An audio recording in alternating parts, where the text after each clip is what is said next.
Այս առիթ ունեցա վերջերս ասեմ, էլի եմ ասում։ Մեզ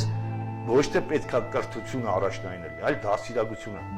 Կրթությունը արժեքներ չի տալիս, կրթությունը գիտելիք է տալիս։ Կարա սրիկանել ունի գիտելիքով ու ավելի մեծ չարիք դառնա։ Դաստիարակությունն է, որ տալիս է արժի համակարգ, որ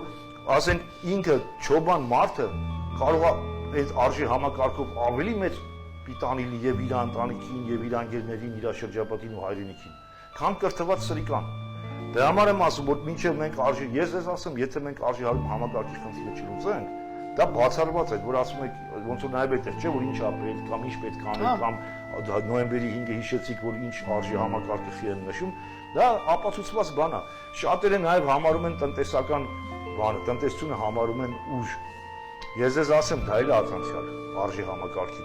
Հիտլերը մի հատ լավ խոսք ունի, ասում է, պետությունները չեն ստեղծվում ոչ ֆինանսական օպերացիաներով, ոչ տնտեսական գործարքներով, ոչ գործառնային ինտերեսներով, այդ ձեր բաներով չի, որ պետությունը ստեղծվում է։ Պետությունը ստեղծվում է անմնացող նվիրումով ու բանով, անձնազոհությամբ եւ այլ։ Սա ինչի ու նաեւ ասում է շատ հաճախ, ասում է ոչ միշտ է, որ պետության հզորությունը համընկնում է տնտեսության ծաղկմանը։ Շատ հաճախ լինում է ճիշտ հակառակը, տնտեսության ծաղկումը իր հետևից բերում է պետության հզորության անկմանը։